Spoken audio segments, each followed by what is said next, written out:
여러분, 예수님께서 다시 이 땅에 오시는 소망이 없으면 우리가 어떻게 살 수 있겠습니까? 여러분 생각 가운데서 어떤 것이 가장 기대되는 희망입니까? 여러분들 무엇이 여러분 마음 가운데 정말 가장 기다려지는 것입니까? 제가 그냥 묻는다고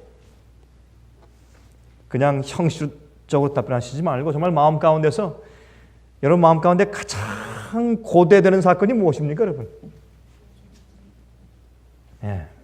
참 예수님께서 이 땅에 오셔서 이 지구를 새롭게 하신다는 소망이 없으면 우리가 어떻게 살지 모르겠어요. 예수님의 재림의 소망이 없는 사람들은 아마 이 세상을 살 때에 이 세상을 윤리적으로 도덕적으로 또 의롭게 살 그런 마음 가운데 소원이 없는 것입니다. 여러분, 양과 용은 너무 대조적인 상징이죠. 극과 극이죠, 그렇죠? 그런데 이 두 가지가 너무나 다른 이 두 가지 다른 상징이 한 세력에 적용되어 있는 예언이 어디에 있는지 여러분은 성경 가운데서 아시죠? 어디에 있습니까? 요한계시록 몇 장이요? 13장 가운데 있습니다. 양은 순진함, 희생을 상징하고 용은 교만함과 사나움과 파괴를 상징합니다. 양은 성경에서 예수 그리스도를 상징하고 용은 성경에서 마귀를 상징합니다. 그런데 어떻게 이 양과 용이 같이 합될 수가 있습니까? 여러분, 성경 속에서 특별히 요한계시록은 대조의 책입니다. 여러분, 여기에 그 상징들로 아주 극과 극의 대조가 요한계시록 가운데서 많이 있는 것입니다. 추수도 두 추수가 있고, 양이 있으면 용이 있고, 또 예수님이 있으면 또 사탄이 있고, 또 영생이 있으면 죽음이 있습니다. 하늘이 있고 또 지옥불이 있고, 이 요한계시록은 아주 정말 기가 막힌 이 대조에 대한 상징의 책인 것을 우리가 압니다. 근데 이 요한계시록의 이 대조의 책에서 가장 중심부에 있는 12장과 13장과 14장 예언, 그 예언 가운데서 또 중심부에 있는 이 짐승의 표에 대해서 예언하면서 한 세력이 등장하는데, 땅에서부터 올라오는데 그 세력이 어쩌면 그렇게 양과 용의 그 두 아주 극과 극의 대조를 한 몸에 지니고 있을 수가 있겠습니까? 참 이상하죠? 그래서 우리가 미국이라고 우리가 이제 그 해석을 합니다. 우리 요한계시록 13장을 좀 펴서 보십시다. 오늘 제가 요한계시록 13장을 같이 여러분과 함께 거의 한 반 정도의 이 장을 같이 읽으면서 우리 눈앞에서 어떻게 예언이 성취되고 있으며 또 성취될 것인지를 다시 한번 이제 상기시키는 그런 기회를 좀 가져보려고 합니다. 여러분, 성경은 성경의 어느 구석 어떤 곳을 찾아서 연구할지라도 우리 마음 가운데 소망을 줍니다. 왜냐하면 성경 말씀은 예사로운 말씀이 아니고 하나님의 약속된 거룩한 성령께서 주신 영감의 말씀입니다. 그래서 성경 말씀을 가만히 읽으면 이것은 도무지 하나님께서 쓰시지 않고는 이렇게 앞뒤가 기가 막히게 맞을 수가 없다 하는 그런 느낌을 우리 마음 가운데 깊이 가지게 됩니다. 또한 예수께서 속히 오신다는 소망이 우리 마음 가운데 다시 물씬 이제 올라오게 되는 것입니다. 예수님 빨리 오셔야 합니다. 제가 이 예수님의 재림에 대해서 얘기할 때 늘 제 마음 가운데 기억나는 것은, 제가 집회할 때마다, 지금부터 여러 해 전입니다. 집회할 때마다 저 뒤에, 꼭 집회할 때 저 뒤에, 맨 뒤에 이제 그 의자에 이 소파 같은 것이 있는데 10살짜리 아들이 한 41살 된 자기 아버지를 자기 품에 이렇게 안고, 여러분 한번 마음 가운데 한번 그려보세요. 10살짜리 소년아이가 자기 아버지가 한 45살 됐는데 그분이 이제 이 muscular dystrophy, 여러분 그게 무슨 뜻인지 아시죠? 이 몸의 근육이 자꾸 줄고 축소되고 이렇게 당겨져서 이 정말 근육이 이 축소되면서 죽는 병이죠. 그렇죠? 그렇게 하다가 이제 몸속에는 이제 오장이 이제 다 줄어들고, 또 호흡기와 또 이 장 기능도 다 이제 상실되고 이제 죽는 그런 병입니다. 그 병에 걸려서 이제 죽어가면서 이제 몸이 줄었어요. 몸이 줄어서 바짝 말라서 줄었는데 이제 툭 끼운 안경을 쓰고 있습니다. 근데 그분의 이 어깨가 이렇게 휘어 있어요. 이렇게 휘어 있습니다. 그래서 누우면 그분은 베개가 필요 없어요. 누우면 이렇게 휘어 있기 때문에 몸이 휘어서 머리가 이제 앞쪽에 휘어 있기 때문에 베개가 필요 없습니다. 그냥 들어놓아서 이렇게 하면 되는 거예요. 근데 그런 분이 책을 읽습니다. 제가 그 집을 한번 방문 가서 한번 책을 읽는 것을 보았습니다. 이제 그 아이들이 이제 아버지 손에 책을 이제 놓아주면 그 아버지가 손을 움직일 수가 없습니다. 손도 또한 팔도 다 오므라들어 버렸습니다. 그래서 이 움직일 수가 없어요. 근데 조금 남아있는 그 손가락 사이에 양쪽에 이제 책을 끼워주면 책을 들고서 이렇게 이제 보는데 거기에 두꺼운 돋보기 안경을 이렇게 끼고 코에 걸어줍니다. 그러면 그 이제 눈을 아래로 뜨면서 그 책을 읽는 것입니다. 그렇게 하면서 1년에 책을 여러 권 읽어요, 그분이. 그리고 또 옆에 있는 사람들에게 전도한다고 했습니다. 저한테 이렇게 전도하는 방법을 설명해 주었어요. 이제 옆에 있는 이웃분들이 이제 그분이 불쌍하니까 이제 방문을 옵니다. 오면 좀 미안하지만은 절 위에서 저기 있는 저 테이블 좀 틀어주시겠습니까? 그 테이블 틀어줍니다. 그러면 그 테이블이 다 끝난 다음에 다 꺼주고 가야 하니까 이제 할 수 없이 이제 방문한 이웃 사람이 그 테이블 듣습니다. 근데 테이프가 가끔 강병우 목사의 테이프입니다. 그 사람들이 가지 뜯는 것입니다. 그리고 또 어떤 데는 또 나를 위해서 좀 책을 좀 몇 페이지 좀 펴달라고, 좀 읽어달라고 합니다. 그런 소리에서 복음을 전해요. 이제 그분이 가끔 제가 설교가 끝나면 그 아들을 통해서 저를 좀 오라고 좀 그 부탁을 합니다. 제가 가면 가끔 저에게 이런 질문을 했습니다. 목사님, 오늘 목사님이 설교하신 그 말씀대로 예수께서 속해 오십니까? 예수님 속해 오십니까? 오늘 말씀하신 대로 예수님 속해 오십니까? 그런 질문을 저한테 가끔 한 것을 전 지금도 기억을 합니다. 여러분, 세상에 고통당하는 사람들이 너무나 많이 있습니다. 억울한 사람들 많이 있고 예수님 속해 오셔야 합니다. 예수님 속해 오셔야 합니다. 그런데 이 요한계시록 13장에 있는 말씀을 가만히 들여다보면 예수님께서 성경에 말씀하신 그런 예언 가운데서 현재 우리 눈에 보이는 것들이기 때문에 우리 마음 가운데 큰 소망을 다시 주게 됩니다. 우리 읽어보십시다. 요한계시록 13장 11절부터입니다. 요한계시록 13장 11절부터. 내가 봄에 또 다른 짐승이 땅에서 올라오니 무엇같이 그랬습니까? 새끼 양같이 두 뿔이 있고 무엇처럼 말하더라? 용처럼 말하더라. 용처럼 말하더라.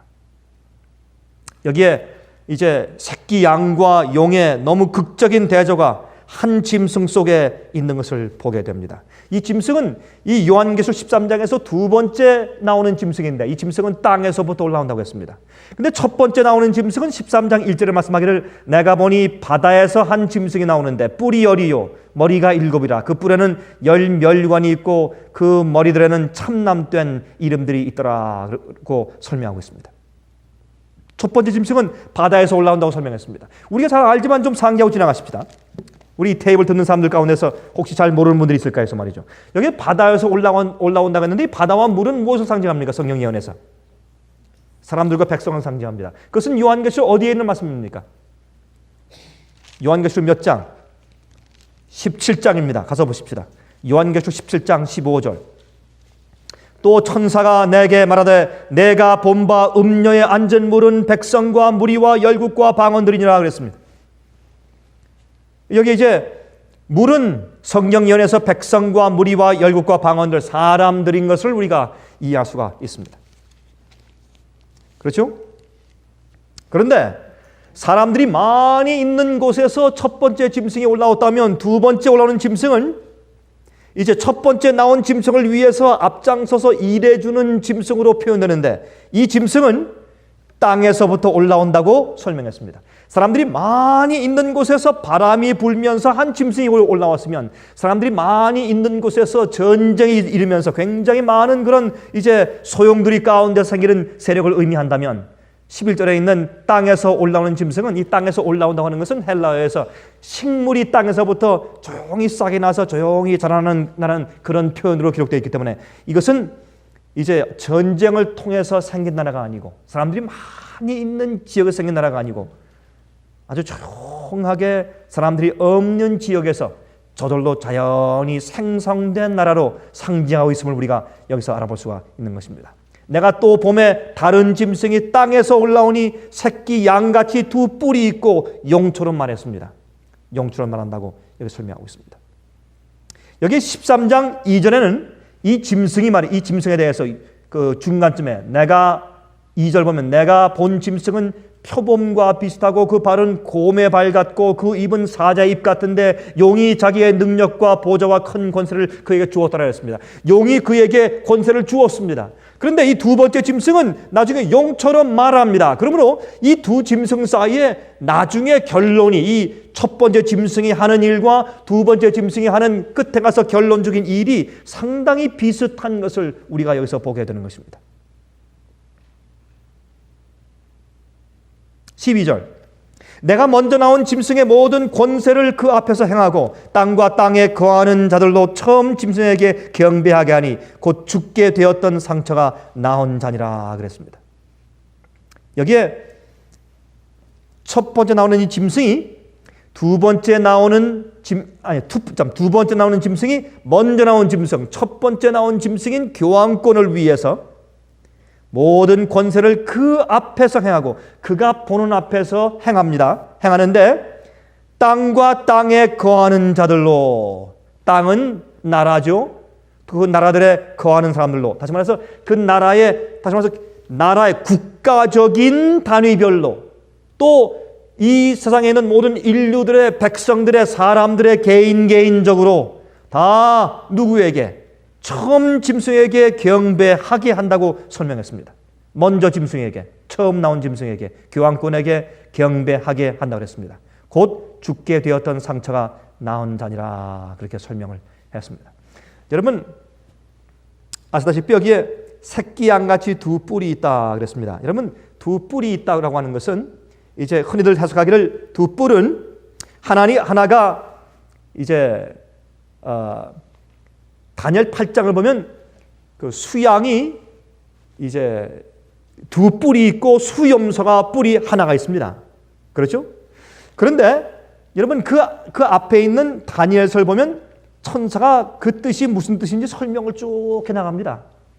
그런데 여기 있는 말씀 보면 이 13장 두 번째 땅에서 올라오는 짐승은 먼저 나온 짐승의 모습에 이제 연관을 맺어가면서 저절로 스스로 이 문맥 자체가 설명해 주고 있습니다. 그런데 처음에 나오는 짐승은 굉장히 독재적입니다. 여기 보면 4절 용이 짐승에게 권세를 주므로 용에게 경배하며 짐승에게 경배하여 가로되 누가 이 짐승과 같으뇨 누가 능히 이로 더불어 싸우리요 하더라. 이 용은 마귀를 상징하죠. 그러나 이 마귀를 상징하는 짐승이지만은 그러나 그 앞에 여러분 마귀가 이 땅에서 자기 직접 모습으로 나타나서 역사하지 않는 것입니다. 마귀는 이 땅에는 자기의 부하들을 통해서 역사하는 것입니다. 자기가 사용할 수 있는 나라들을 통해서 자기가 역사할 수 있는 개인 인간들을 통해서 역사하죠. 그렇죠? 그래서 이 앞에 있는 표범과 곰과 사자가 나옵니다. 그 다음에 용이 자기의 능력과 보좌와 큰 권세를 그에게 주었다고 했습니다. 이것은 우리가 다니엘 7장에 있는 예언을 알다시피 다니엘 7장에 네 짐승이 나오지 않습니까? 무슨 짐승이 나옵니까? 바벨론을 표상한 짐승이 무슨 짐승이었습니까? 사자였죠. 그 다음에 메데 페르시아를 상징한 짐승은 무슨 짐승입니까? 곰입니다. 또 헬라를 상징한 짐승은 무슨 짐승입니까? 표범 같은 짐승입니다. 그럼 네 번째 로마를 상징한 짐승은 어떤 짐승으로 다니엘 7장에 설명되어 있습니까? 어떻게 표현되어 있습니까? 무슨 짐승? 예? 무섭고 이상한 짐승이죠. 근데 무섭고 이상한 짐승을 성경에서는 용이라고 표현합니다. 그게 용입니다. 그래서 용을 아주 무섭고 이상하고 이제 천리를 가지고 물어뜯고 발로 밟고 죽이고 아주 포악하고 무서운 그런 모습으로 네 번째 짐승이 상징되어 있는데 그것이 용이 아니고 무엇이겠습니까? 자, 그 용은 아주 상징적인 그런 짐승이죠. 용은 실제로 사람들이 우리가 실제로 눈으로 보고 이해하는 짐승이 아니고 어떤 신비적인, 그렇죠? 어떤 신화적인 존재죠. 그래서 성경 가운데 용이라고 지목하지 않고 무섭고 이상한 짐승이라고 표현했습니다. 그것은 이제 용을 표현하는 그런 이제 표현이죠. 그래서 여기 보면 이 13장 1절과 2절에 이 물에서부터 올라오는, 다시 말해서 그 당시 요한계시록을 요한이 계시를 받아서 기록할 당시에는 그 당시엔 사람들이 이 물가, 지중해 주위에 사람들이 집중해서 모여 살고 있었던 곳이 서부 유럽이었습니다. 여러분, 이 사도 요한이 지금 계시를 받고 있는 장소도 바로 지중해 물 곁에 있는 밤모 섬에서 받고 있는 겁니다. 다시 말해서 서부 유럽을 이제 배경으로 해서 이 계시를 받고 있는 것입니다. 그래서 서부 유럽에서 올라오는 또 어떤 세력, 서부 유럽과 동부 유럽에서 그쪽 이제 소아시아 지방까지 전체를 제국으로 삼았던 나라들이 어떤 나라입니까? 지중해를 중심으로 해서 쭉 퍼져 있던 나라들이 어떤 나라였습니까? 제국들이 바벨론 제국이었고, 그 다음에 메데 페르시아 제국이었고, 나중에 헬라 제국이었고, 나중에 용 같은 짐승인 로마 제국이었습니다.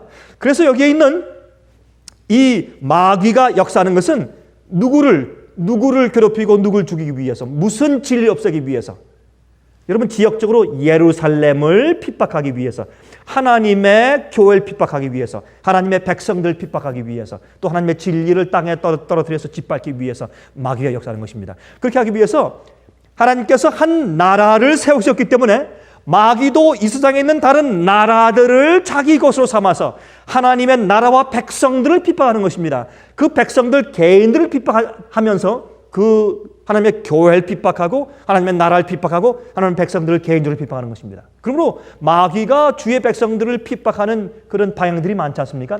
주님의 교회를 핍박하고 주님의 나라된 백성을 핍박하고 또한 개인들을 핍박하고, 그렇죠? 또 진리를 없애려고 하고 또 바꾸려고 하고 타협시키고, 그런 이제 입장에서 이제 13장에는 첫 번째 짐승의 배경이 나오는데, 이 짐승이 이제 결국에 와서 보니까 여기 보세요. 여기 보니까 어떤 말씀을 했습니까? 5절 가서 또 짐승이 큰 말과 참남된 말하는 입을 받고 또 42달 일할 권세를 받으니라. 이 말씀은 요한계시록 12장에 나오지 않습니까? 1260일에 대한 예언, 또한 다니엘 7장에 있지 않습니까? 그래서 이제 3년 반 예언, 석 달 반, 그죠? 3년 반, 42달, 석 달이 아니고 3년 반, 42달, 1260일, 그 예언이 다 같은 예언이죠. 그것이 요한계시록과 다니엘에서 계속 반복되었습니다. 왜? 우리가 오해하지 않게 하기 위해서. 그래서 그 기간 동안 핍박하는데 마귀가 직접 내려와서 자기의 이상한 모습을 보이면서 자기의 이상한 능력과 초자연적인 능력으로 사람들을 직접 핍박한 역사를 우리 역사에서 보지 못하는 것입니다. 마귀는 자기의 부하들인 자기의 국가들을 통해서, 자기의 왕들을 통해서, 자기의 백성들을 통해서 주의 백성들과 진리를 핍박하고 또한 망가뜨리는 것입니다. 그렇지 않습니까? 그래서 여기 있는 말씀 보면 제일 먼저 이 마귀가 사자 같은 짐승인 바벨론을 통해서 예루살렘을 핍박했습니다. 바벨론을 통해서 진리를 핍박했습니다. 두 번째, 메데 페르시아를 통해서 주의 백성들과 교회를 핍박하고 진리 핍박했습니다. 세 번째, 헬라를 통해서 했습니다. 네 번째, 로마를 통해서 했습니다. 그런데 2절 보면 거기 사자가 나오고 곰이라고 표범이 나오는데 네 번째 로마가 안 나옵니다. 그래서 용이 자기의 능력과 보좌와 큰 권세를 주었더니 하기 때문에 여기 용은 마귀를 표상하지만, 그러나 마귀가 그 당시에 로마 제국이 존재할 때 로마 제국의 힘을 빌려서 주의 백성들과 주의 교회를 핍박한 사실을 이렇게 상징적으로 표현한 것을 우리가 이해할 수 있는 것입니다. 그래서 여기 보면 용이 자기의 능력과 보좌와 큰 권세를 그에게 주었더라 했습니다. 이것은 무슨 말이냐 하면 이 교황권이 일어날 때 누구를 권세를 딛고 올라왔습니까? 로마 제국. 그래서 이 저스티니안 황제가 물론 처음에 이제 컨스탄틴 황제가 컨스탄티노플, 저쪽에 비잔티움 쪽으로, 저기 터키 쪽으로 이제 이제 저 도시를 옮겼지 않습니까? 그래서 로마에서 그쪽으로 이제 비잔티움으로 이제 옮긴 다음에 나중에 이제 저스티니안 황제가 진짜로 옮겼을 때 옮겨서 동쪽으로 가면서 어떻게 했습니까? 서쪽에 이제 자기의 권세의 베큐움이 생겼어요. 이제 공허함이 생겼습니다. 비었지 않습니까? 그것에 이 로마 황제가 떠나가면서 교회의 감독에게 이제 이 전 세계 교회의 아버지란 명칭을 주면서 동시에 이 로마의 군대를 사용하면서 로마의 제국까지 다스릴 수 있는 권세까지 같이 주면서 떠납니다. 그래서 여기는 말씀처럼 용이 자기의 능력과 보좌와 그 권세를 그에게 주었습니다. 이제 그렇게 하다가 나중에 가서 이제 1260년 이후에 머리 하나가 죽게 되는 그 교황이 이제 나폴레옹의 이제 군대에 의해서 벌티어 장군의 이제 군대에 의해서 크게 죽는 상처를 당하지 않습니까? 그런 예언이 있지만은 그 뒤에 가서 보세요. 6절 보면 짐승이 입을 벌려 하나님을 향하여 회방하되 그의 이름과 그의 장막 곧 하늘에 거하는 자들을 회방하더라. 또 권세를 받아 성도들과 싸워 이기게 되고 각 족속과 백성과 방언과 나라를 다스리는 권세를 받으니 그랬습니다. 그리고 8절에 가서 죽임을 당한 어린 양의 생명책에 창세 이후로 농명되지 못하고 이 땅에 사는 자들은 다 짐승에게 경배하니라 그랬습니다. 누는지 귀가 있거든 들을지어다. 사로잡는 자는 사로잡힐 것이요 칼로 죽이는 자는 자기도 마땅히 칼에 죽으리니 성도들의 인내와 믿음이 여기 있느니라. 다시 말해서 여기에 이제 칼로 성도를 42달 동안 1260년의 예언 동안에 죽이는 그 세력이 결국에는 앞으로 자기도 칼에 당해서 죽는다 하는 예언. 다시 말해서 1260년이 끝날 때쯤에서 1798년도에 드디어 교황 피우스 6세가 이제 불란서의 그 혁명 세력, 나폴레옹 세력에 의해서 붙잡혀서 불란서로 잡혀가서 감옥에서 칼로 성도들을 무수히 죽인 그 세력이 칼로 자기도 상해서 죽을 것에 대한 예언이 10절에 이제 기록되어 있습니다. 그래서 이 첫 번째 나오는 짐승은 물에서부터 사람들이 많이 있는 유럽 지역에서부터 올라왔는데 네 번째 세력인 용의 세력 로마 제국이 그에게 권세를 주어서 시작해서 나중에 42달 동안 42달은 1260일입니다. 성경연에서 1일은 1년이기 때문에 1260년 동안 성도를 괴롭히고 죽이고 핍박합니다. 그렇게 하고 난 다음에 자기도 칼을 사용한 그 칼의 힘으로 자기도 맞아 죽습니다. 그래서 여기에 그 말씀으로 3절에 보면 그의 머리 하나가 상하여 죽게 된 것 같더니 그 죽게 되었던 상처가 나오매 온 땅이 이상히 여겨 짐승을 따르고 다시 말해서 이 짐승이 죽었던 상처가 나오면서 온 땅이 이상히 여기며 그를 따르는 이 이야기는 두 번째 땅에서부터 올라오는 새끼 양 같은 짐승의 힘과 역사와 도와줌에 의해서 그 일이 생긴다는 것을 우리가 이해할 수 있게 되는 것입니다. 그래서 우리가 요한계시록 13장에 나오는 두 번째 짐승은 첫 번째 올라오는 짐승에 대한 과거의 역사를 우리가 되살려 보면서 두 번째 짐승에 대한 미래를 우리가 이해할 수 있게 된다 그 말입니다. 왜냐하면 여기에 있는 짐승은 자기 혼자 여기 첫 번째 나오는 교황권은 자기 스스로 자기 혼자 이 죽었던 상처에서 다시 이제 회복해서 부활해 올라올 수 있는 형편이 아닙니다. 왜? 교황권은 스스로 군대가 없기 때문에 옛날에 교황권이 이 세상에서 이 교회의 아버지로 교회의 머리로 그래서 다 그를 거룩한 Holy Father, 거룩한 아버지라고 부르게 되고 또한 온 세상을 지배하고 정치적으로 그다음에 종교적으로 같이 지배하면서 교회의 힘을 통해서 각 국가와 왕들을 지배해서 모든 사람들의 운명을 지배하는 그런 힘으로 부상하게 됐지 않습니까? 그렇게 부상하게 됐을 때 처음에 그에게 힘을 주어서 그렇게 부상하게 되도록 도와준 나라가 불란서의 클로비스 왕입니다. 클로비스 왕이 불란서에 그 당시에 가장 용맹스러웠던 불란서 군사들을 통해서 그를 도와주어서 그를 일으킨 것입니다. 그것이 538년입니다.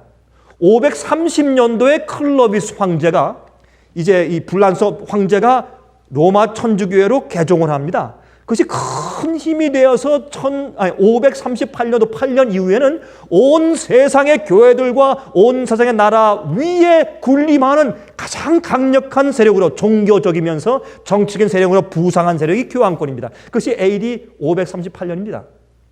그러나 마지막에 교황권의 세력이 또다시 죽었던 상처를 받는데 1798년에 받지 않습니까? 538년부터 시작해서 1260년이 가면 1798년이 됩니다. 1798년도에 가서 자기가 1260년 동안 42달 동안 성도를 괴롭히는 그 핍박의 칼을 휘둘렀다가 그 자기 칼로 자기가 이제 다쳐서 죽게 되는 상처를 받았다가 그 상처가 다시 나았습니다. 근데 1798년도 당시에 다시 말해서 10절에 가서 보면 이 세력이 사로잡는 자는 사로잡힐 것이요 칼로 죽이는 자는 자기도 마땅히 칼에 죽으리니 성도의 인내와 믿음이 여기느니라. 그 핍박에 살아남는 사람들이 성도고 그들의 믿음이라고 설명했습니다. 근데 이런 일이 있을 때 다시 말해서 1798년도에 이런 일이 있는 그 경우에 전후해서 무엇이 올라오는가? 이런 시점에 땅이 도와서 새끼 양 같은 두 뿔 가진 짐승이 올라옵니다. 이 짐승이 나중에 용처럼 말하는데 보세요. 아까는 용이 첫 번째 바다에서 올라오는 유럽 지역에서 올라오는 교황권의 세력을 그 세력은 바벨론의 부와 메데페르시아의 힘과 그 다음에 이제 헬라의 신속함과 로마의 잔인함의 특성을 다 가지고 있는 세력에서 올라오면서 마귀가 사용하던 로마 제국이 그에게 힘을 주고 시작했는데 나중에는 미국이 새끼양 같은 짐승이 용의 정신을 다시 받아서 처음에 용 같은 용의 짐승 네 번째 나라인 용이 그에게 힘을 주어서 그가 권세를 받아서 올라왔는데 여기 보니까 어떻게 했습니까? 또 이 새끼양 같은 짐승이 용처럼 말하면서 용처럼 말하는 이유가 어딨습니까? 저 뒤에 가서 먼저 좀 보십시다. 여기 보니까 어떻게 했습니까? 15절 저가 권세를 받아 그 짐승에 무슨 짐승에? 저가 권세를 받아 무슨 짐승에? 그 짐승에 이 짐승이 누굽니까? 13장 처음에 먼저 나온 짐승이죠. 그렇죠? 그래서 저가 권세를 받아 그 먼저 나온 짐승의 우상에게 생기를 주어 그 짐승의 우상으로 말하게 하고 또 짐승의 우상에게 경배하지 아니하는 자는 며칠든지 다 죽이게 하더라 그랬습니다. 그러면 여기에 용처럼 말하는 이 세력으로 올라오는 이유는 어디 있습니까? 먼저 나온 짐승의 죽었던 상체를 부활케 하고 그 힘을 다시 이전처럼 발휘하게 하기 위해서 도와주기 위해서 그가 용처럼 말하는 것입니다. 그래서 이렇게 하기 위해서 먼저 나온 짐승인 교황권의 세력을 더 높이 세워지고 교황권이 과거에 하던 일을 다시 자행할 수 있도록 도와주는 세력이 두 번째 올라오는 땅에서부터 올라오는 새끼 양 같은 짐승입니다. 만약 물에서 온다고 하는 그 상징이 성경에서 말이죠. 사람들이 많은 지역에서부터 유럽에서부터 올라왔다고 치면 그렇게 우리가 이해한다면 요한계시록 12장 끝에 가면 이제 42달 핍박하는 권세 동안에서 괴로움받은 주의 백성들이 도망 오는데 어디에서? 유럽에서 또 도망을 오는데 무엇이 도와서 그를 살려주었습니까? 12장 14절 그 여자가 이것은 교회죠. 광야 교회죠. 도망가서 핍박당하던 이제 중세기의 유럽에 있던 교회입니다. 큰 독수리의 두 날개를 받아 광야 자기 곳으로 날아가 거기서 그 뱀의 낯을 피하여 한 떼와 두 떼와 반 떼를 양을 받으며 이것은 옛날 고대 앵글로색선 영어로 한 떼, 두 떼, 반 떼는 이것은 1년, 2년 또 반년 그런 뜻입니다. 그래서 3년 반입니다. 3년 반은 달로 42달이고 달을 그 당시 이제 유대인들의 히브리인들의 사고방식으로 한 달은 무조건 30일이기 때문에 따지면 1260일이 되는 것입니다. 그래서 1260년이죠. 여러분들은 지금 제가 말씀드리는 이 내용을 금방 다 이해하시겠지만 이제 제 테이블 듣는 분들은 많은 분들은 이게 무슨 말인가 하고 이제 의아하는 분들이 계실 겁니다. 제가 오늘 말씀드리는 이 내용은 오늘 이 예언을 들으시면서 마음 가운데 여러분 계속해서 이게 무슨 뜻인지 또 계속 씹으면서 계속 연구해서 이제 이 말씀을 이해하고자 하는 그런 마음 가운데 소원이 더 들게 하기 위해서 이 말씀을 드리는 것입니다. 여러분 보십시오. 여기 보면 그러므로 여기 보니까 15절 여자의 뒤에서 뱀이 그 입으로 물을 강같이 토하여 여자를 물에 떠내려가게 하려 하되 무엇이 여인을 도와 그랬습니까? 땅이 여자를 도와서 그 입을 벌려 용의 입에서 토한 강물을 삼키니 그랬습니다. 그러므로 여기 땅이 도왔는데 나중에 13장 11절 보니까 땅에서 올라오니 했기 때문에 사람들이 많이 살고 있지 않는 황야 같은 곳 사람들이 많이 살고 있지 않은, 인구가 많이 퍼져 있지 않은 그런 곳에서 자연히 싹이 올라오는 것처럼 자연히 발생적으로 올라와서 전쟁을 통해서 큰 나라가 적은 나라를 잡아먹는 것이 아니라, 약육강식이 아니라 사람들이 많이 없는 곳에서 싹이 나듯이 조용히 올라와서 생긴 나라를 설명하는데, 이 나라가 언제쯤이요? 칼로 남들을 죽였던 그 세력이 자기도 칼에 맞아 죽는 42달의 예언이 끝날 즈음에 1798년도에 교황권이 이제 불란서에, 참 재밌어요. 불란서의 힘에 의해서 올라왔다가 나중에 불란서의 힘에 의해서 또 감옥에 끌려서 죽어요. 그렇게 되는 그 즈음에 1798년도에 중세계 핍박이 끝나고 말세가 시작된다고 말하던 그 즈음에 새끼 양이 어디에서, 유럽 말고 유럽에서 도망와서 생긴 북미주 북아메리카에서 말이죠. 미국에서부터 한 세력이 올라오는데, 이 세력은 어떤 세력입니까? 새끼 양 같은 세력입니다. 그래서 어떤 사람들이 이렇게 말합니다. 미국에만 존재하고 있는 유일한 짐승 가운데 하나가 있습니다. 그것은 무엇입니까? 아메리칸 뭐요? 바팔로. 여러분들 오늘 제가 느닷없이 제가 그냥 뭐 서론도 없이 그냥 예언을 쭉 설명해, 여러분들도 정신없는 것 같아요 지금. 여러분, 아메리칸 바팔로. 미국 사람, 미국의 들소죠. 미국의 들소. 근데 미국의 들소인데, 이 들소가 여러분 사진을 보시면 흥미있는 것은, 들소가 처음에 새끼로 태어날 때 그 모습이 양과 아주 흡사합니다. 참 재밌습니다. 그 생긴 모습이 양과 아주 흡사해요. 그래서 근데 물론 이 아메리칸 바팔로 소인데, 이 새끼가 태어나서 보면 이 양과 얼마나 비슷한지 몰라요. 참 아주 보는 이로 하여금 참 즐겁게 합니다. 양과 아주 흡사해요. 그래서 어떤 사람들 말하기를, 이제 계시 가운데서 사도 요한이 이 짐승이 땅에서부터 올라오는 것을 보면서, 참 양이긴 양인데 양은 아니고, 그래서 새끼 양 같이 그렇게 말을 표현했다고 이렇게 설명하는 사람들도 있습니다. 그래서 사실은 아메리칸 바팔로 새끼를 보았다고 설명하는 사람들도 있어요. 상당히 흥미있는 그런 설명인 것을 우리가 이제 압니다. 그 새끼가 올라왔습니다. 두 뿔이 있는데, 이 두 뿔이 있는 것은 지금까지 중세기 1260년 동안 42달의 예언 기간 동안은 중세기는 교황권이 어떻게 해요? 종교의 세력, 교회의 세력과 국가의 세력을 한 몸에 같이 지니고 있습니다. 한 몸에 지녀왔기 때문에 핍박이 가능했고, 또한 독재가 가능했습니다. 그러나 여기엔 두 뿔이 있습니다.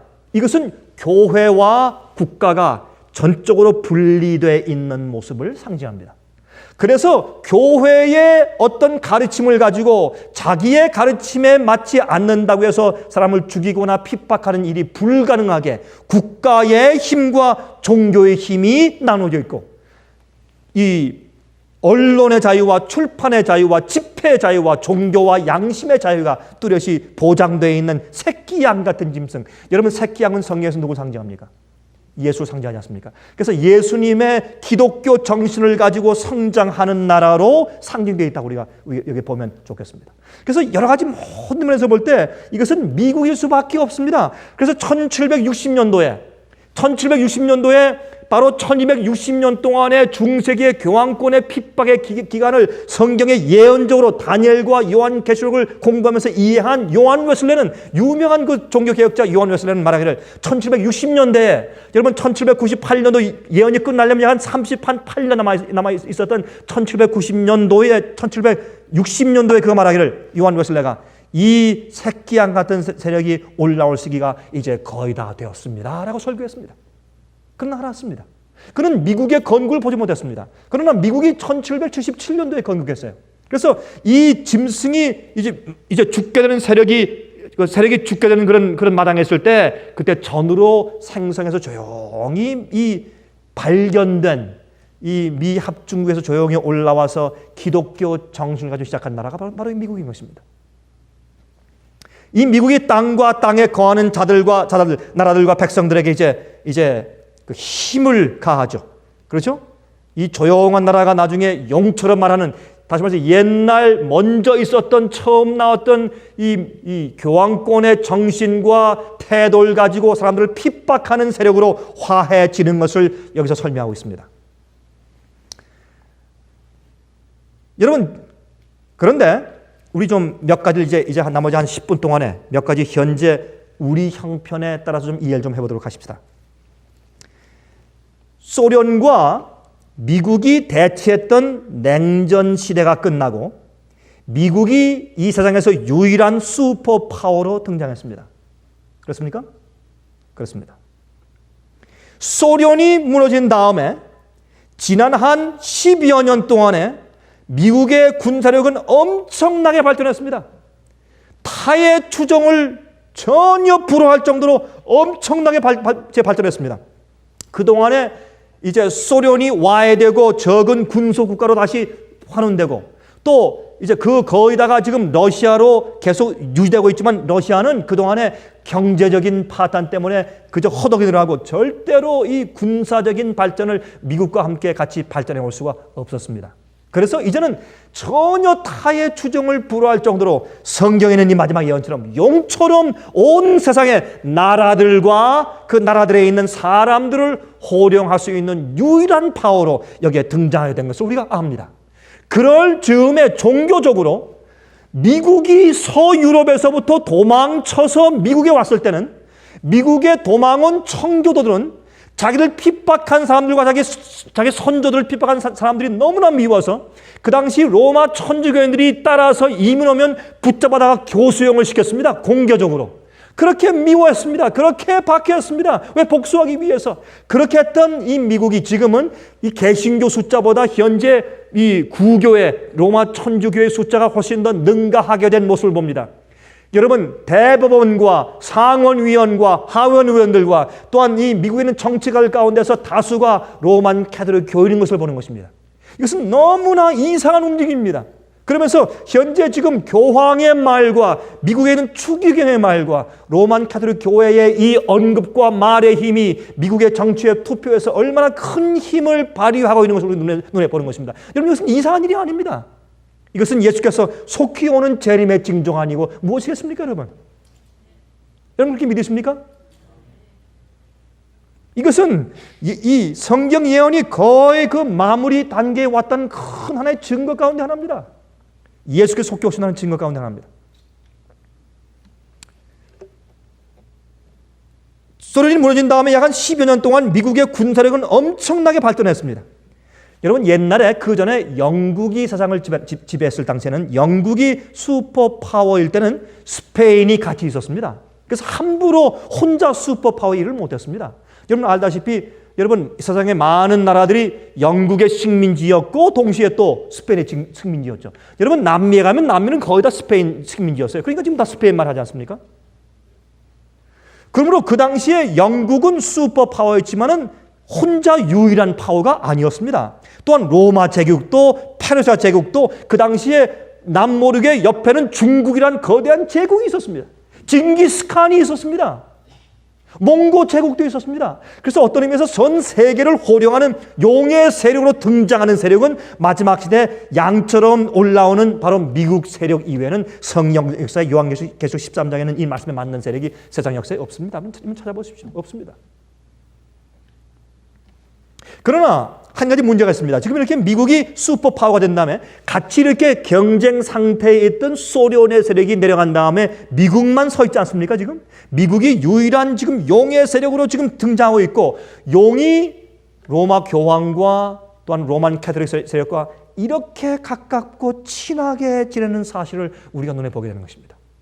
여러분 보세요. 오늘날 로만 캐톨릭 세계에 있는 사제들의 그 엄청난 비리와 부패들이 이 신문상에서 얼마나 크게 지금 등장하고 있습니까? 여러분 제가 말 안 해도 다 아시겠죠? 엄청난 비리와 엄청난 타락이 지금 폭로되고 있습니다. 그래도 정치적으로 그 힘을 입지 않으면 미국에서 안 되기 때문에 어떻게 하고 있습니까? 얼마나 서로 세력이 가깝습니까? 그러므로 여기에 있는 거 보면 새끼양같이 올라온 이 미국이 용처럼 말하면서 먼저 나온 짐승을 위해서 우상을 만들어서 모든 세상 사람들을 거기에 절하게 하도록 애쓰는 것을 우리가 여기 이제 보게 되는 것입니다. 이제 그런 모습을 우리 분명히 보게 됩니다. 근데 소련 이후에 냉전 시대 이후에 지금이 미국이 혼자 힘으로 이제 혼자 유일한 슈퍼파워로 올라왔는데 근데 한 가지 문제가 있습니다. 그 문제는 뭐냐면 군소 작고 적은 이 세계 각곳에 흩어져 있는 독재주의자들의 문제입니다. 특별히 이슬람 세력의 문제입니다. 여러분, 이들을 우리가 어떻게 해야 되겠습니까? 이슬람 세력과 독재주의자들, 이런 사람들을 미국이 견제하고 그다음에 굴복시키지 않으면 여기에 요한계시록 13장 마지막에 있는 짐승의 우상을 세워서 모든 사람들로 그 짐승의 표를 받고 그 앞에 절을 하게 하는 이 예언이 성취될 수가 없는 것입니다. 그러므로 분명히 이 예언에 따라서 우리가 다니엘서 11장 마지막에 40절부터 45절까지 보면 거기에 공산주의가 멸망당하는 예언이 나옵니다. 그렇죠? 공산주의가 몰락하는 그런 내용이 나옵니다. 그 다음에 그 세력이 나중에 이제 이 교황권 세력이 쳐서 공산주의 세력을 미국과 같이 신성 동맹함으로 무너뜨린 다음에 이제 이 교황권 세력이 미국으로 영화로운 땅으로 들어오는 예언이 다니엘 11장 마지막 절들에 나옵니다. 근데 흥미있게 여기 말씀 가만히 보면 이제 그런 일이 이제 있은 다음에 소련이 공산주의가 이제 몰락한 다음에 오는 이제 이 위기는 뭐냐면 공산주의 세력 때문에 눌려있던 이슬람 세력들과 그 다음에 또 크고 작은 독재주의자들이 일어나는 것입니다. 예를 들어서 오사마 빈 라든 같은 사람들, 또 사담 후세인 같은 사람들 말입니다. 또 그 말고 또 독재주의자들 있지 않습니까? 이런 독재주의자들이 올라왔습니다. 예를 들어서 김일성 씨 같은 사람들 말입니다. 이런 사람들을 또 쳐서 복종시켜서 결국에는 이슬람 세력까지, 불교 세력까지, 회외교 세력까지, 무슬림 세력까지, 기독교는 물론이고 모든 세상에 있는 나라와 나라들 속에 있는 모든 사람들이 전부 다 먼저 나온 짐승의 우사에게 경배하고 짐승의 표를 받게 하기 위해서는 슈퍼파워인 새끼양처럼 올라와서 용처럼 말하는 미국의 힘이 온 세상을 지배하는 막강한 세력으로 부상해야 합니다. 이 예언은 100년 전에는 실현될 수가 없었습니다. 50년 전에도 소련이 같이 대책을 쓸 때 이것은 도무지 불가능했습니다. 그러나 지금은 이 예언이 정확하게 성취되는 모습을 우리가 눈에서 볼 수 있는 것입니다. 자, 그때 이제 이 예언이 성취되기 위한 섭리로 어떤 일이 생깁니까? 미국에 있는 9.11 사태가 생깁니다. 2001년도 9월 11일. 알케이다 조직이 미국에 있는 뉴욕에 있는 두 쌍둥이 빌딩을 칩니다. 그것이 무너지면서 요한계시록 13장에 있는 작은 새끼양 같은 짐승이 용처럼 세상을 드디어 호령할 수 있는 계기가 생깁니다.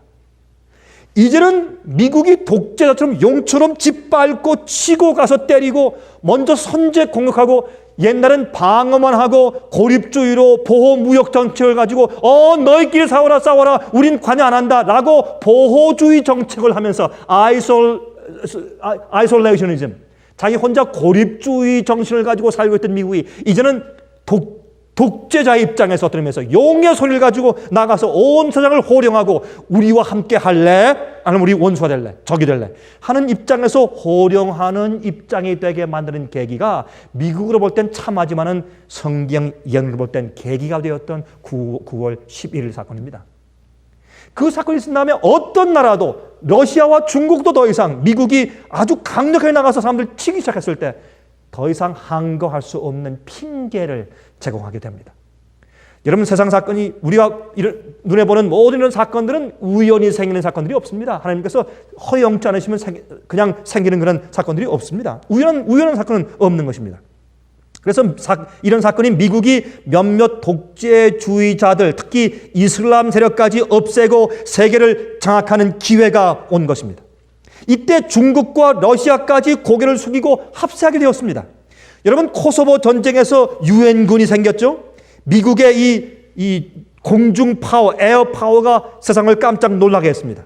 아프가니스탄 전쟁에서 말이죠, 미국 426명이 전쟁을 끝내버렸습니다. 미국의 공군 파워가 막강한 것을 온 세상이 보고 떨게 되었습니다. 이락 전쟁을 통해서 미국의 폭탄의 정교함과 그 정확도를 보게 되었습니다. 이란과 시리아까지 고개를 숙이고 이젠 팔레스타인에 있는 사람들이 겁이 나서 이제 할 수 없이 말 들으면서 이제 이스라엘과 다시 화합하고 다시 그들과 악수하면서 협정을 하는 그런 입장에 놓이게 되는 모습을 봅니다.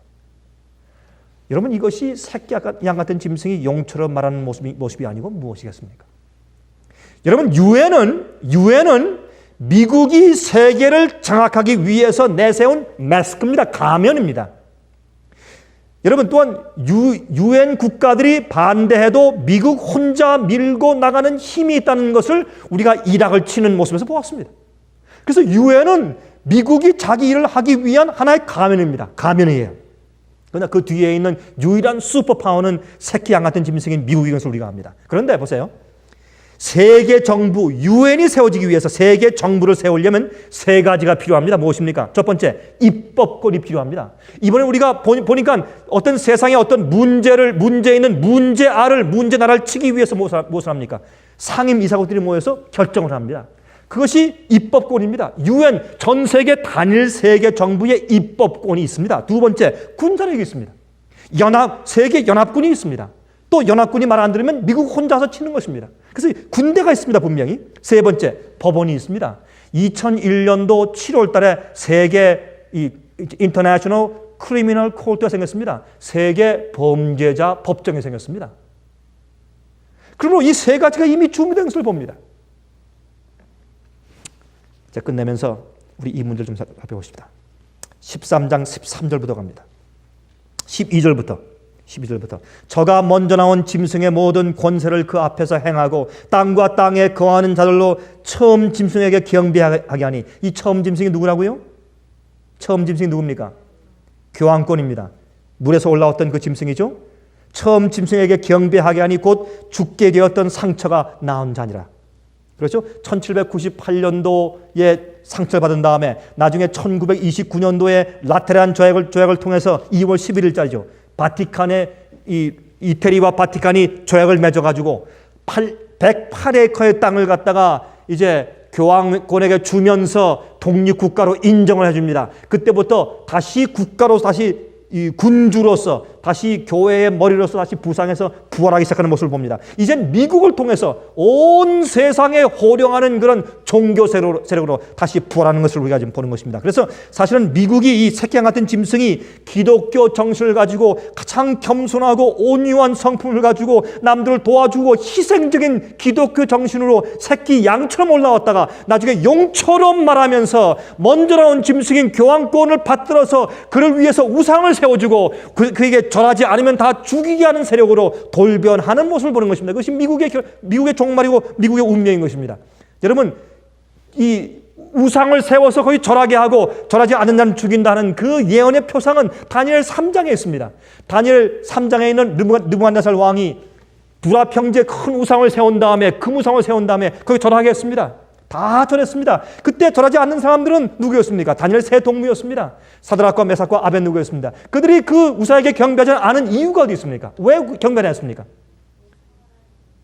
경배하지 않은 이유가요, 하나님의 계명을 어기지 않기 위해서. 그래서 그것이 표상입니다. 마지막 시대 계명, 그 짐승 우상을 세워서 경배하라. 여러분, 워싱턴 DC 앞에 큰 우상을 세워놓고 다 오라고 해서 버스 대절해서 전부 다 오라고 해서 그 절하게 할 것입니까? 아닙니다. 그것은 하나님의 계명을 어기게 하는 그러한 영적인 일일 것입니다. 그러면 여기 보니까 이제 그런 일을 하는데 13절 보세요. 큰 이적을 행하되 무엇을 통해서 그렇게 하게 만듭니까? 여기 보니까 이적을 통해서, 기적을 통해서 이적을 행하되 심지어 사람들 앞에서 불이 하늘로부터 땅에 내려오게 하고 짐승 앞에서 받은 바 이적을 행함으로 땅에 거하는 자들을 미혹하며 땅에 거하는 자들에게 이르기를 칼에 상하였다가 살아난 짐승을 위하여 우상을 만들라 하더라. 저가 권세를 받아 그 짐승의 우상에게 생기를 주어 그 짐승의 우상으로 말하게 하고 또 짐승의 우상에게 경배하지 아니하는 자는 몇이든지 다 죽이게 하더라. 저가 모든 자 곧 작은 자나 큰 자나 부자나 빈궁한 자나 자유한 자나 종들로 그 오른손이나 이마에 표를 받게 하고 그랬습니다. 여러분, 여기 보니까 마지막 시대 놀라운 마귀의 기적과 이적들로 설득해서 온 세상 사람들로 어떻게 해요? 교황권이 말해주는 하나님의 계명을 어기게 하는 명령에 굴복해서 절하게 만듭니다. 먼저 나온 짐승을 위해서 우상을 만들어주고 그 우상에게 경배하게 합니다. 다시 말해서 하나님의 계명과 뜻보다 인간의 인간의 종교적인 단체 세력의 명령을 따라가는 것입니다. 그렇지 않습니까? 그런데 여기에 심지어 하늘에서 불이 땅으로 내려오게 해서 사람들을 설득시킬 것이다. 이것을 어떤 사람들은 이것을 해석하기를 이것은 미국의 폭탄을 의미한다. 폭탄. 비행기가 날아가서 그죠? 하늘에서 원자 폭탄을 떨어뜨리면 불을 떨어뜨리는 것이니까 딱 떨어뜨리면 사람들이 그냥 꼼짝 못하게 다 굴복할 것이니까 이것은 미국의 슈퍼파워의 밀리터리 파워, 군사적인 세력의 폭탄을 의미한다고 말하는 사람들이 있어요. 그것이 아닙니다. 이것은 이 갈멜산 위에서 엘리야와 아합과 그다음에 바알 숭배하는 사람들이 서로 이제 전투한 그런 투쟁한 그런 기록을 우리가 성경에서 보지 않습니까? 요한계시록에 있는 상징들은 구약 성경에 있는 모든 상징을 빌려와서 설명하는 것입니다.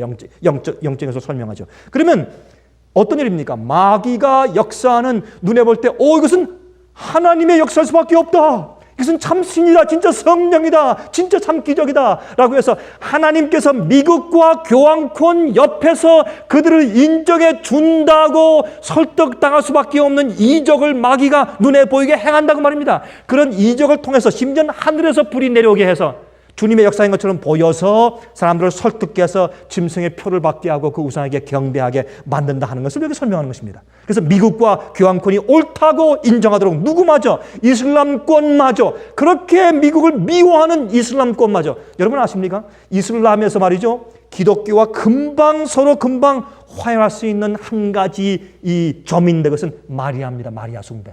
여러분 이슬람도 이 예수의 어머니 마리아에 대한 숭배는 그들 마음 가운데 있는 종교 의식 가운데 하나입니다. 마리아, 여러분 이슬람 종교 가운데는 여신이 없습니다. 그러나 거기에 마리아 숭배는 그들에게 있습니다. 참 이상합니다. 마리아라고 부르지는 않지만은 그러나 다 그들은 그것이 마리아인 줄 압니다. 그러므로 여러분 요새 마리아가 나타나서 계시 주는 일이 세상에 지금 점점 빈번하죠. 여러분 아시죠?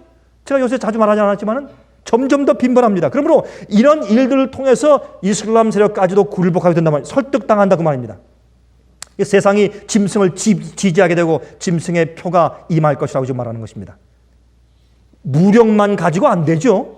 기적으로 세상을 미혹해서 우상을 세우고 우상에게 절하게 만든다 그 말입니다. 이적을 통해서 온 세상을 특별한 이적을 통해서 그래서 하나님께서 함께 계시는구나 라고 이제 믿게 해서 세상을 미혹할 것이라 그 말입니다. 이 멜라카이 말튼 씨는 그의 유명한 책인 The Keys of this Blood, 이 피의 열쇠들이라는 책 285페이지에 이렇게 말했어요. 여러분 그의 이야기는 어떤 의미에서 로만 캐톨릭 교회의 입장에서 보는 예언입니다. 그들 나름대로의 예언이에요. 이렇게 말했습니다.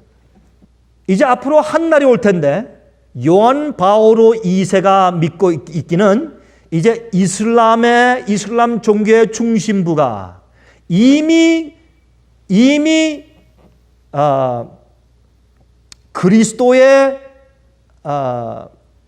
형상의 그리스도의 어떤 우상과 만들어진 형상에 이미 마음이 가고 있고 또 그리스도의 어머니인 마리아에게 관심이 깊이 가고 있는 입장에 있는데 이 이슬람의 중심부에 그들이 필요한 일루미네이션, 그들이 빛을 받아서 그렇구나 깜짝 놀라서 이해하게 되는 일루미네이션. 여러분 일루미네이션과 인스피레이션은 상당히 비슷한 단어입니다. 인스피레이션은 영감이고 일루미네이션은 직접 하나님의 계시는 아니지만 볼 때 깜짝 놀라서 깨어서 깨닫게 되는 영감 같은 것을 영어로 일루미네이션이라고 표현합니다. 그래서 그런 영감 같은 것을 그들이 받게 될 것이다. 그래서 그들이 그 무슨 말입니까? 결국은 그래서 이 세상의 모든 종교의 중심이 교황권인 것을 마리아 숭배인 것을 그들이 보게 될 것이다. 그런 일이 앞으로 생기는 날이 올 것이다 라고 말하고 그런 일을 좀 기다리고 있다는 것입니다. 앞으로 큰 기적을 기다리고 있고 온 세상이 설득당해서 교황에게 초점을 맞추게 될 것이다 라는 것이 바로 이 말라카이 말튼 씨에 있는 씨가 쓴 이 책 가운데의 예언입니다. 상당히 흥미있는 얘기입니다. 이것은 우리에게 무슨 생각을 갖게 하는가? 이런 일이 가능합니다. 여러분 미국이 지금 이곳저곳에서 어려움을 당하고 있습니다. 슈퍼파워로 무력적으로 굉장한 힘을 발휘하죠. 어느 누구도 감히 와서 상대할 수 없는 그런 힘으로 세상에 다가가고 있습니다. 그러나 이슬람 권에 의해서 미움을 받고 상당히 어려움 가운데 처해 가고 있는 것을 압니다. 그것 때문에 미국에 있는 지금 이 민주당에서도 그것을 이용해서 다음에 있는 대통령 차기 선거에 공화당을 공격하기 위한 계획을 삼습니다. 여러분, 이럴 때 혹시 이런 일이 생기지 않을까요? 이렇게 어려운 가운데 처해 있을 때 힘은 세상에서 타의 추종을 불허할 정도로 슈퍼파워가 돼서 세상을 지배하고 있는 그럴 때 요한계시록 13장 예언이 성취되기 위해서 말입니다.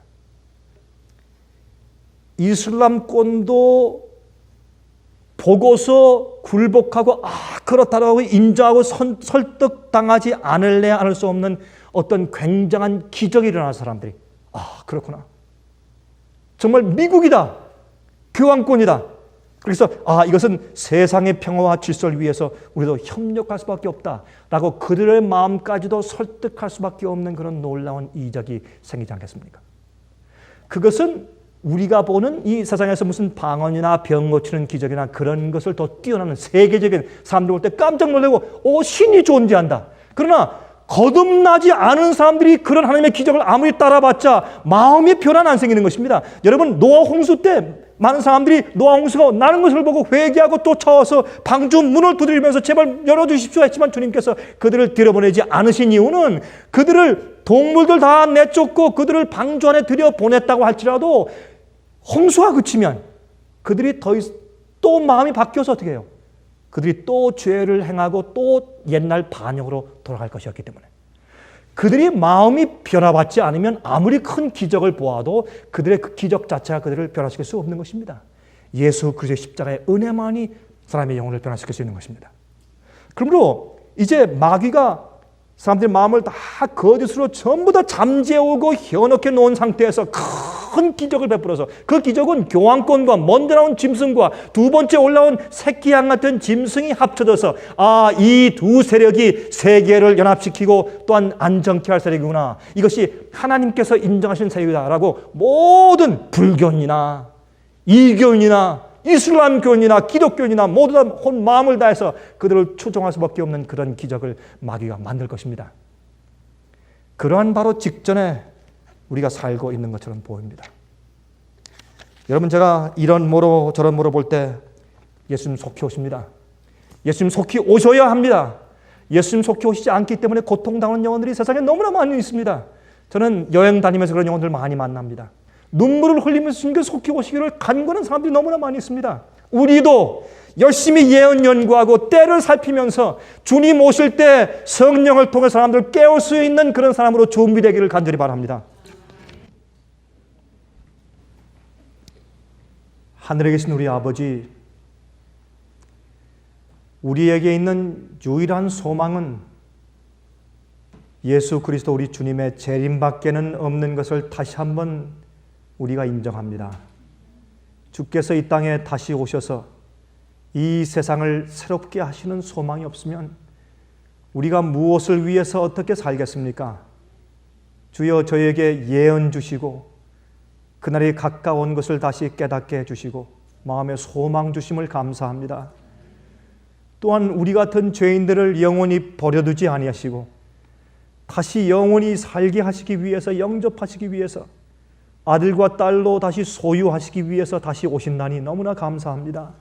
주님이시여, 그날에 합당한 자들로 꼴지어지게 저희를 도와주시길 기도합니다. 우리의 죄를 사하시며 우리의 죄로 엉클어진 나쁜 성질들을 주님께서 재창조하시고 정한 마음을 허락하셔서 우리가 준비될 뿐더러 우리 주위에 있는 많은 영혼들과 가족들을 구원해서 영원한 나라에 같이 있게 할 수 있도록 도와주시옵소서. 하늘에 계신 아버지, 세상에 이렇게 슬픔과 고통이 많고 억울한 일이 많고 많은 사람들이 절망 가운데 죽어가고 또 목숨을 끊고 병들고 전쟁이 많고 유혈 사태가 많고 질병이 많은 이유는 주님께서 이 땅에 속히 오시지 않기 때문이 아닙니까? 주님께서 주님의 재림을 이렇게 지체시키신 이유는 당신의 마지막 교회가 깨끗하게 준비되어서 깨끗한 신부 옷을 입지 않았기 때문이 아닙니까? 주여, 저희의 불찰과 죄를 용서해 주시옵소서.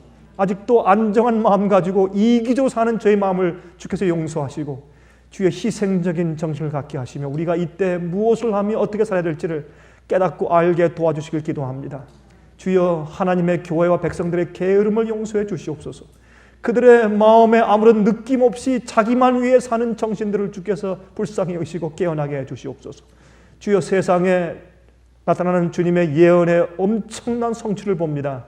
주여 믿사오니 주여 주의 예언이 다 성취되고 주님께서 오실 때 주의 나라에 임하실 때 저희를 기억하여 주시옵소서. 그 주님과 함께 다시는 슬픔과 죄가 없는 곳에서 영원히 살 수 있는 기회를 가질 수 있도록 도와주시옵소서. 우리의 마음속에 소망과 이 소원이 허지로 돌아가지 않게 저희를 붙들어 주시옵소서. 살아계신 예수 그리스도의 귀하신 이름을 의지하여서 간절하게 기도합니다.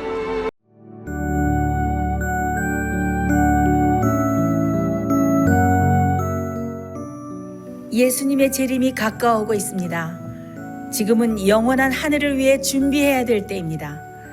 머지않아 우리의 재물은 아무 쓸모없는 것이 되고 말 것입니다. 하나님께 은혜를 받으셨다면 받으신 축복을 생애의 빛 복음 사업을 위해서 나누지 않으시렵니까? 헌신하시는 성도님들의 손길에 하나님께서 후히 갚아주실 것입니다. 후원해 주시는 모든 성도님들께 감사드립니다.